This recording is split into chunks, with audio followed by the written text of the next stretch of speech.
नमस्ते शुभमन गिल भैया।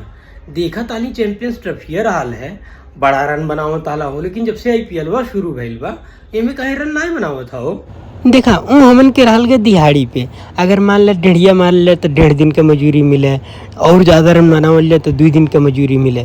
और प्लस देश का भी बात रहे, आईपीएल जो है ठीका तरह होला कि मतलब एक बार पैसा खाता में आ गई, अब चाहे रन बनावा चाहे नहीं बनावा केहू पूछे वाला नहीं बा।